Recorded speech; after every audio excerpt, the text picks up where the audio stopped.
Badan kita sakit, sebenarnya kita boleh disebabkan oleh penyakit sihir. Yang kedua disebabkan oleh penyakit fizikal kita. Mungkin kita ada masalah dekat tekak, mungkin vertigo disebabkan telinga, jantung, paru-paru, perut, saraf, anemia, otak, tulang sebagainya yang menyebabkan kita sakit. Berkahak, berdebar, pening, tercekik, sakit macam-macam tu lah. Risau, takut, panas, sejuk, nak nangis, semua kan. Berdebar-debar, angin, gastrik, semua tu disebabkan oleh masalah fizikal kita yang rosak. Jadi doktor akan check lah. Doktor akan jumpa lah gastrik ke, GERD ke, jantung ke, ECG semua you akan jumpa, okey. Tapi kalau you check semua doktor kata normal, makan ubat pun tak baik, suplemen dan pantang pun tak baik, kau kena jumpa ustaz. Mungkin ada masalah sihir. Tetapi kalau sekiranya doktor ustaz dah buat lagi, dia pun dah baik, tak baik juga, kau kena tengok. Satu lagi punca kita sakit yang disebabkan oleh mindset kita otak. Itu otak belakang yang menjadi laju, overactive, overthinking, over sedih, over takut, over risau dan sebagainya. Okey? Disebabkan otak belakang kita yang menjadi tiba-tiba akan mengganggu jantung, sesak nafas dan rasa yang macam-macam. Punca dia kenapa? Kerana anxiety ni disebabkan oleh keturunan keturunan yang overthinking, personality type A, yang bijak, yang cerdik, yang overthinking, cepat risau, cepat takut. Yang kedua disebabkan oleh trauma. Yang ketiga disebabkan oleh trigger. Tiga sebab ni lah yang menyebabkan kenapa otak kita menjadi overactive dan juga overthinking. Alright. So, bila mana kita nak rawat dia, ada 3 step yang kita akan rawat. Rawatan anxiety pertama, kita bagi ubat untuk kes yang agak tidak terkawal. Tetapi kalau you bagi ubat saja, you tak reset mindset dia untuk you menjadi kuat dan positif, tak boleh. Nanti dia akan bergantung dengan ubat. Okay? Yang kedua, you kena tutup lubang-lubang trigger dia.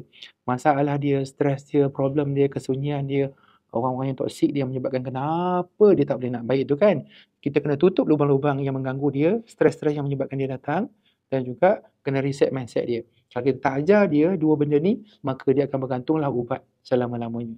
Ubat makan bila perlu saja. Itu rawatan yang saya akan buat untuk orang yang ada anxiety. Kita ada 9 step. Pertama, kita bagi dia tahu dengan kenal dia ada anxiety. Kita bagi tahu dia dan buktikan kepada dia simptom-simptom yang ada dia rawat tu, yang dia sakit tu adalah simptom anxiety. Kita akan buktikan kepada dia, okey? Yang kedua, dia kena percaya dengan kita dan kena terima kenyataan. Ramai orang yang tak percaya, tak tahu dia ada anxiety, ingatkan angin gastrik kan. Betul kita cakap dia tak percaya. Lepas tu dia tak terima kenyataan, dia denial. Lepas tu bila dia dah tahu dua step ni, dia kena ready bila dia datang. Kat mana dia datang. Ready dia, kita kena ready dengan dia. Dia set mindset yang positif tu. Faham? Ready kalau trigger datang macam mana nak buat. Okay? Lepas tu dia kena plan macam mana. Dia kena divert dan busykan diri dia. Buat sibuk, buat busy, buat bodoh, buat tak tahu, buat kerja. Buat apa-apa saja asalkan dia bahagia dan tenang dan fokus dengan kerja tu. Jangan duk sibuk macam mana nak baik, nak rawat, nak sembuh semua. Jangan takut dengan pantang. Lagi takut lagi jadi, lagi pantang lagi jadi, lagi nak sembuh lagi jadi. Okey, kena busykan diri. Kalau dia datang, abaikan dia, sibukkan diri, buat tak tahu je. Okey, lepas tu dia kena dapat support yang betul, anak isteri dia, suami dia, kawan-kawan dia yang faham, bos yang faham, doktor yang faham dan dapatkan ubat yang betul supaya tidak perlu makan selama-lamanya. Dan dia kena tahu anxiety ni tak boleh sembuh selama-lamanya. Okey, anxiety boleh kurang, cuma dia tak boleh hilang 100%. Sekali dia akan tukar dan bertukar bentuk. Dan kena positifkan mindset dia. Aku dah baik, aku dah kuat, aku dah sihat. Okey, kalau tidak nanti dia akan terpaksa kena bergantung dengan ubat-ubatan. Make sure kita nak rawat anxiety, kita kena cari apakah lubang-lubang trigger dia dan kita kena resetkan mindset dia. Abaikan dia. Okay? Kalau tak boleh juga baru makan ubat. Itu cara rawatannya. Okay?